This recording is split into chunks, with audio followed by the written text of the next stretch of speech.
السلام علیکم، welcome to my YouTube channel daily night story. کیسے ہیں دوستو؟ امید کرتے ہیں آپ سب لوگ خیریت سے ہوں گے۔ دوستو، آج آپ کی خدمت میں حضرت جنید بغدادی رحمۃ اللہ تعالیٰ علیہ کا چوتھا پارٹ پیش خدمت کرنے جا رہے ہیں۔ امید کرتے ہیں آپ سب دوستوں کو حضرت جنید بغدادی رحمۃ اللہ تعالیٰ علیہ کے حالات زندگی و واقعات بہت پسند آ رہے ہوں گے، اور ان واقعات کو سن کر آپ کو زندگی کا سبق بھی مل رہا ہوگا۔ اللہ تعالی ہم سب دوستوں کو ان اولیاء کرام کے نقش قدم پر چلنے کی توفیق عطا فرمائے۔ دوستوں، مجھے بہت خوشی ہو رہی ہے کہ آپ دوست مجھ سے اتنا پیار کر رہے ہیں کہ ہماری ویڈیوز کو مکمل واچ کر رہے ہیں، ان کو لائک کرتے ہیں، کمنٹ کر کے اپنی رائے کا اظہار کر رہے ہیں۔ انشاءاللہ میری بھی کوشش رہے گی کہ آپ دوستوں کے لیے زیادہ سے زیادہ اس طرح کے اسلامی واقعات آپ کی خدمت میں پیش کرتا رہوں۔ اللہ پاک آپ سب دوستوں کو صحت و تندرستی والی زندگی عطا فرمائے۔ دوستو، حضرت جنید بغدادی رحمۃ اللہ تعالیٰ نے کبھی اپنی کرامت کا اظہار نہیں کیا، مگر دوسرے بزرگ ان کے متعلق روحانی غلبے کے قائل تھے۔ حضرت خیر نساج حضرت سرئی سکتی کے مرید اور آپ کے پیر بھائی تھے۔ وہ کہتے ہیں کہ ایک دن میں گھر میں آرام کر رہا تھا، اچانک خیال آیا حضرت جنید بغدادی رحمۃ اللہ تعالیٰ علیہ ان کے دروازے پر کھڑے ہیں۔ 3 بار ایسا ہی ہوا، مگر میں سر جھٹک کر بیٹھ جاتا۔ آخر دروازے پر پہنچا تو حضرت جنید بغدادی رحمۃ اللہ تعالیٰ علیہ کھڑے تھے۔ پوچھنے لگے، تم پہلے ہی خیال پر کیوں باہر نہ آئے؟ وہ ان کے اس کشف پر حیران ہو گئے اور اکثر اس کا ذکر کیا کرتے تھے۔ مولانا جامی نے اپنی کتاب مشہور بزرگ کہمشن بن حسین ہمدان میں رہتے تھے، ابو محمد ان کا لقب تھا۔ ایک دفعہ رات کو دروازے پر دستک ہوئی، مجھے خیال آیا حضرت جنید بغدادی رحمۃ اللہ تعالیٰ علیہ آئے ہوں گے، حالانکہ وہ ہمدان سے بہت دور اس وقت بغداد میں تھے۔ وہ گھر سے باہر آئے تو انہیں باہر کھڑے پایا۔ ابو محمد، تم ہی سے ملنے آیا ہوں۔ پھر شوق سے باتیں کرتے رہے اور تشریف لے گئے۔ دوسرے دن میں نے بڑا تلاش کیا مگر وہ نہیں ملے، قافلے والوں کو بھی پتہ نہیں تھا۔ مشہور بزرگ ابو عبداللہ عتیق کہتے ہیں کہ میں حج کے لیے تیار ہوا تو سوچا حضرت جنید بغدادی رحمۃ اللہ تعالیٰ کو مل کر جاؤں گا۔ جب بغداد پہنچا تو غرور آ گیا۔ 40 دن بغداد میں رہنے کے بعد ان کی خدمت میں نہ گیا۔ اس دوران میرا دستور یہ تھا کہ وظائف سے فارغ ہو کر باہر سے کسی صاف چشمے سے پینے کے لیے پانی لے آتا۔ ایک دن میں جنگل میں چلا جا رہا تھا کہ ہرن کو کنویں میں منہ ڈال کر پانی پیتے دیکھا۔ جب میں قریب گیا تو ہرن بھاگ گیا۔ میں نے کنویں میں دیکھا تو پانی بہت دور تھا۔ میں نے ڈول ڈالا تو رسی چھوٹی تھی، پانی تک نہ پہنچی۔ مجھے حیرانی ہوئی کہ وہ ہرن کس طرح پانی پی رہا تھا۔ سوچ سوچ کر آخر میں آگے چل پڑا۔ میرا سفر جاری تھا کہ ایک غیب سے آواز آئی، وہ تیری آنکھوں کا دھوکہ نہیں تھا۔ ہماری رحمت نے اتنا جوش مارا کہ پانی کناروں تک آ گیا۔ یہ آواز سن کر میں نے کہا، خداوندا، میرا رتبہ اس ہرن سے بھی کم ہے۔ اس پر غیب سے آواز آئی، ہم نے تمہیں آزمایا مگر تو آزمائش پر پورا نہیں اترا۔ میں شرمندگی میں آگے جانا چاہتا تھا کہ پھر آواز آئی، وہ وقت گزر گیا، دوبارہ کنویں پر جاؤ، تمہیں پانی مل جائے گا۔ میں جلدی جلدی واپس آیا تو کنواں چھلک رہا تھا۔ میں اپنا ڈول بھر کر واپس آ گیا۔ پھر جب کھانے کے بعد میں نے پانی پیا تو وہی آواز آئی، تو نے اس راز کو سمجھنے کی کوشش نہیں کی، حالانکہ تجھے اپنی درویشی پر بڑا ناز ہے۔ یہ آواز سن کر میں کانپ اٹھا، خدایا رحم کر، میں بہت عاجز و کمزور ہوں۔ میری عاجزی پر پھر آواز آئی، ہرن بغیر ڈول کے آیا تھا اور تو ساز و سامان کے ساتھ پہنچا تھا، اس لیے ہم نے دونوں سے مختلف سلوک کیا۔ ابو عبداللہ کہتے ہیں کہ میں جتنے دن بغداد میں رہا وہ پانی ختم نہیں ہوا، جتنا پانی برتن سے نکالتا اتنا ہی پھر موجود ہو جاتا۔ کچھ دنوں کے بعد میں حج پہ چلا گیا۔ جب وہ دوبارہ حج سے واپسی پر بغداد آیا تو پھر بھی حضرت جنید بغدادی رحمۃ اللہ تعالیٰ علیہ کے ہاں نہ پہنچ سکا۔ ایک دن نماز پڑھنے کے لیے جامع مسجد گیا، وہاں حضرت جنید بغدادی رحمۃ اللہ تعالیٰ علیہ سے ملاقات ہو گئی اور کہنے لگے، اگر تم صبر کرتے تو تمہارے پاؤں کے نیچے چشمہ جاری ہوتا، ایک گھڑی تو صبر کیا ہوتا۔ میں ان کی قوت کشف پر حیران رہ گیا۔ ایک دن آپ جامع مسجد بغداد میں حاضر تھے۔ ایک اجنبی شخص آیا، اس نے نماز پڑھی اور ایک گوشے میں چلا گیا۔ اتفاقاً میں نے ادھر دیکھا تو وہ مجھے بلا رہا تھا۔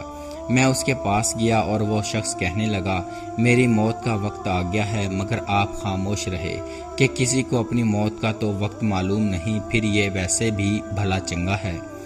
وہ شخص بولا، جب میرا کفن دفن ہو جائے تو میرا یہ مشکیزہ چادر اور خرقہ ایک شخص کے حوالے کر دینا۔ وہ شخص کون ہوگا اور میں اسے کیسے پہچانوں گا؟ اس کی تمہیں فکر نہیں کرنا چاہیے، وہ آپ ہی تمہیں پہچان لے گا۔ وہ ایک نوجوان گانے والا ہے، یہ امانت اسے دے دینا۔ میں مغنی کو خرقہ دینے پر حیران ہوا۔ اس نے کہا، اللہ نے ہی اسے یہ درجہ دیا ہے، تمہیں اس پہلو میں سوچنے کی ضرورت نہیں، اللہ ہم سے بہتر سوچتا ہے۔ پھر اس شخص نے بلند آواز سے کلمہ طیبہ پڑھا اور ہوا کے جھونکے کی طرح دنیا سے رخصت ہو گیا۔ میں نے لوگوں سے مل کر اس کا کفن دفن کیا اور مسجد میں اس شخص کی انتظار کے لیے آ گیا جسے میں نے اس کی امانت دینی تھی۔ ابھی تھوڑی دیر ہوئی تھی کہ وہ نوجوان آ گیا اور سلام کر کے کہا، ابو القاسم میری امانت مجھے دو۔ تم نے مجھے کیسے پہچانا؟ یہ بھی کوئی مشکل بات ہے؟ میں لاکھوں سے آپ کو پہچان سکتا ہوں، آپ کا چہرہ آپ کی پہچان ہے۔ پھر پوچھا، تمہیں یہ کیسے پتہ چلا کہ تمہاری امانت میرے پاس ہے؟ اس نے کہا، میں چند درویشوں کی صحبت میں بیٹھا تھا کہ غیب سے آواز آئی، شیخ جنید رحمۃ اللہ تعالیٰ علیہ کے پاس جاؤ اور اپنی امانت لے لو۔ اس شخص کی جگہ تم ابدال مقرر کیے گئے۔ جنید رحمۃ اللہ تعالیٰ علیہ نے وہ سب چیزیں اس نوجوان کو دے دیں۔ نوجوان نے اسی وقت غسل کیا، خرقہ پہنا، حضرت جنید بغدادی رحمۃ اللہ تعالیٰ علیہ کو سلام کیا اور ملک شام کی طرف چلا گیا۔ نوجوان کے جانے کے بعد حضرت جنید بغدادی رحمۃ اللہ تعالیٰ علیہ نے بڑے پرسوز طریقے سے کہا، اے ذات بے نیاز، تو ہی مالک کل ہے اور سارے خزانے تیرے ہی قبضہ قدرت میں ہیں۔ تو مختار ہے، جس کو جس طرح چاہے سرفراز کر دے اور جسے جس طرح چاہے ذلیل اور رسوا کر دے۔ میں تیری ہی عبادت کرتا ہوں اور تجھی سے مدد مانگتا ہوں۔ ہاتھ ہے اللہ کا بندہ مومن کا ہاتھ، غالب و کار آفرین کار کشا کار ساز۔ گویا اقبال کے شعر میں قرآن کے مفہوم کی تشریح ہے کہ اللہ نے فرمایا ہے، ہم بندہ مومن کے کان، آنکھ اور زبان بن جاتے ہیں۔ بندگی کا اعلیٰ مقام یہ ہے کہ بندہ ہاتھ اٹھائے اور قبولیت دوڑ کر آ جائے۔ ایسے ہی بندے کو مستجاب الدعوات کہتے ہیں۔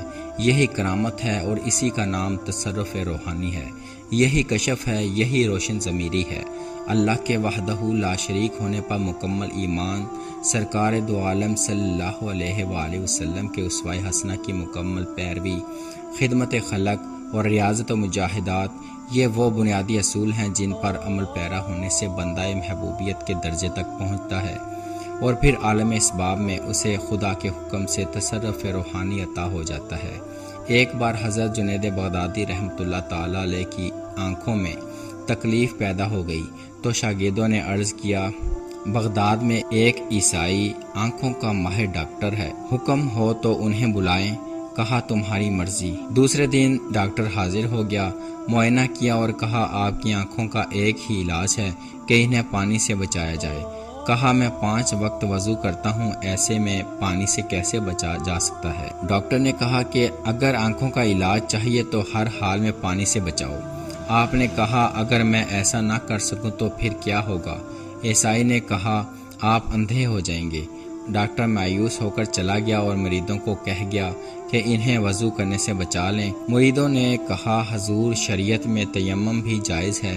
آپ نے کہا، میں جانتا ہوں، مگر وضو کر کے عشاء کی نماز پڑھی، تہجد میں بھی ایسا ہی کیا گیا۔ صبح کی روشنی میں مریدوں نے دیکھا کہ ان کی آنکھوں میں سرخی بالکل ختم ہو چکی تھی۔ دوسرے دن عیسائی پھر آیا اور پوچھا، کیا حال ہے آپ کا؟ آپ نے کہا، خدا نے مجھے تندرستی دے دی ہے۔ وہ خوش ہوا اور کہنے لگا، آپ نے میری ہدایت پر عمل کیا ہوگا۔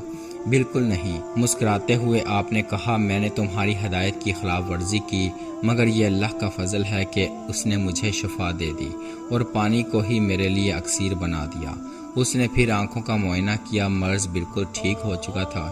پھر وہ پکارا، یہ مخلوق کیا نہیں خالق کا علاج ہے، اور عیسائی نے اسلام قبول کر لیا۔ حضرت جنید بغدادی رحمۃ اللہ تعالیٰ علیہ کا قول ہے کہ جس نے اپنے نفس پر اچھی نیت کا دروازہ کھولا، اس پر اللہ توفیق کے 70 دروازے کھول دیتا ہے اور جس نے اپنے نفس پر بری نیت کا دروازہ کھولا، اللہ اس پر ذلت کے 70 دروازے اس طرف سے کھول دیتا ہے جدھر کی اسے خبر بھی نہیں۔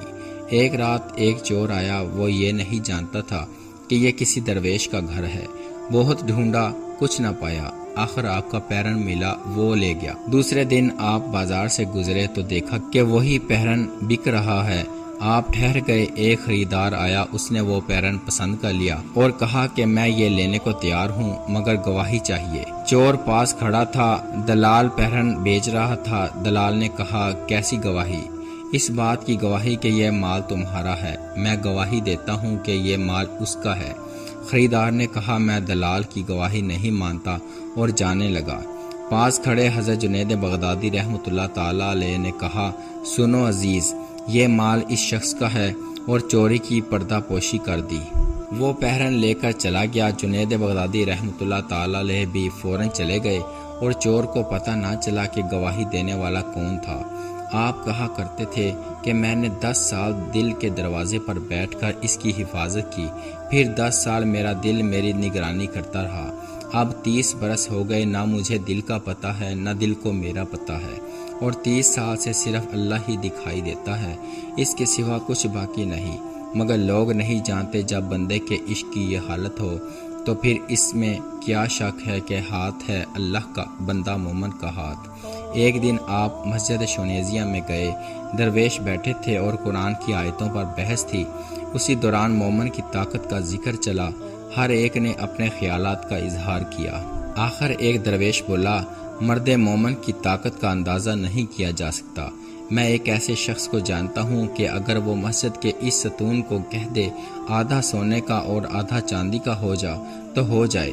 میں نے درویش کا دعویٰ سن کر مسجد کے ستون کی طرف دیکھا، ٹھیک وہ آدھے سونے کا تھا اور آدھا چاندی کا۔ یہ ان کی نظر کیمیا کا اثر تھا کہ پتھر کی صورت بدل گئی۔ درویش نے تو کسی شخص کے متعلق دعویٰ کیا تھا، مگر اللہ نے ظاہر کر دیا کہ خود تمہاری نظر ستون کی اصلیت کو بدل سکتی ہے۔ ایک دفعہ کسی نے کہا کہ آپ کے ساتھی جب کسی دعوت میں شریک ہوتے ہیں تو بہت کھاتے ہیں۔ حضرت جنید بغدادی رحمۃ اللہ تعالی علیہ نے فرمایا اس لیے کہ وہ بہت بھوکے رہتے ہیں۔ یہ فطری عمل ہے کہ جب کوئی شخص 4 دن بھوکا رہے گا تو زیادہ ہی کھائے گا، یہ بھی اللہ کی نعمتوں کا شکر ہے۔ پھر اس نے سوال کیا کہ ان پر شہوانی قوتوں کا حملہ کیوں نہیں ہوتا؟ آپ نے کہا وہ صرف حلال کا لقمہ کھاتے ہیں، اس لیے ان کی حیوانیت نہیں آتی۔ آخر اس نے سمجھ لیا کہ حضرت جنید بغدادی رحمۃ اللہ تعالی علیہ کی صحبت میں بیٹھنے والے درویش عام دنیا دار لوگوں کی طرح نہیں ہیں۔ ایک شخص نے اعتراض کیا کہ قرآن کریم سن کر آپ کے ساتھیوں پر وجد کی حالت طاری نہیں ہوتی۔ آپ نے کہا قرآن میں حال لانے والی چیز ہی کون سی ہے؟ وہ حق ہے، ذات برحق کی طرف سے نازل ہوا، جس میں مخلوق کی کوئی صفت شایان نہیں۔ اس نے کہا شعروں پر تو آپ کے ساتھی بہت حال میں آتے ہیں، اس لیے کہ یہ خود ان کے ہاتھوں کی بنائی ہوئی چیز ہے اور محبت کرنے والوں کا کلام ہے۔ آخر میں اس نے درویشوں کا مذاق اڑاتے ہوئے کہا کہ آپ کے ساتھی تو اللہ کے بہت قریب ہیں، انہیں وہ چیزیں کیوں حاصل نہیں جو دوسرے لوگوں کو حاصل ہیں؟ آپ نے فرمایا اللہ پسند نہیں کرتا کہ جو چیزیں عام لوگوں کے پاس ہوں وہی اللہ کے خاص بندے بھی رکھتے ہوں۔ وہ ان جوابات سے حیران ہو گیا اور آپ نے فرمایا سامان دنیا سے محرومی کی ایک وجہ یہ بھی ہے کہ اللہ نہیں چاہتا کہ اس کے خاص بندے خالق کو چھوڑ کر مخلوق کی طرف توجہ دینے لگے۔ ایک دن نماز جمعہ کے بعد ایک شخص جس کے زہد و تقویٰ کا بغداد میں چرچا تھا حاضر ہوا اور کہا آپ کی بڑی مہربانی ہوگی اگر آپ ایک آدمی کو میرے ساتھ بھیج دیں، وہ کھانا کھا کر اپنی عارفانہ صحبت سے مجھے فیض یاب کرے۔ آپ نے ادھر ادھر دیکھا اور ایک شخص کو اس کے ساتھ بھیج دیا۔ وہ شخص دیر کے بعد واپس آ کر کونے میں بیٹھ گیا۔ وہی شخص پھر آیا اور کہنے لگا اس درویش نے تو مجھے موقع نہیں دیا، ایک لقمہ اٹھا کر واپس چلا گیا۔ آپ نے کہا آپ نے کوئی بے ادبی کی ہوگی۔ وہ کہنے لگا بالکل نہیں۔ آپ نے اسی درویش کو بلایا اور پوچھا کہ آپ ایک لقمہ لگا کر واپس کیوں آ گئے؟ کہنے لگا کہ اس میں شک نہیں کہ انہوں نے بہت اچھا دسترخوان میرے سامنے بچھایا اور محبت سے خود لقمہ بنا کر مجھے دیا، اور کہنے لگے کہ یہ لقمہ مجھے 10,000 درہم سے بھی زیادہ عزیز ہے۔ میں نے سمجھا کہ یہ کوئی دنیا دار ہے، میں چلا آیا۔ شیخ، میں آپ کی خدمت میں اپنی حالت بیان کرنے کے لیے حاضر ہوا تھا، آپ نے خود ہی مجھے چن لیا۔ میں کوفہ کا مفلوق الحال انسان ہوں، مگر اس شخص کی اس بات پر کھانا چھوڑ کر چلا آیا۔ آپ نے کہا، میں نے کہا تھا کہ کوئی ایسی بات ہوگی۔ اس شخص نے معذرت کی۔ شیخ نے دوبارہ اس شخص کو منا کر بھیج دیا۔ اس بات کے بعد اہل بغداد کو اندازہ ہو گیا کہ شیخ کے مرید بھی غیور ہیں۔ اگر کوئی شخص ان کی عزت نفس پر حملہ کرنے کی کوشش کرتا تو بغداد کے سرمایہ داروں کو سمجھا دیتے کہ درویش ناقابل فروخت ہیں۔ حضرت عمر زجاجی رحمۃ اللہ تعالی علیہ ایک بزرگ تھے جو آپ کی خدمت میں رہتے۔ انہیں حج کا شوق تھا مگر وسائل نہیں تھے۔ ایک بار انہوں نے ارادہ کر لیا کہ میں ضرور جاؤں گا۔ شیخ کی خدمت میں حاضر ہوئے اور ارادہ ظاہر کیا۔ شیخ نے دعا دی اور 1 درہم جیب سے نکال کر دیا۔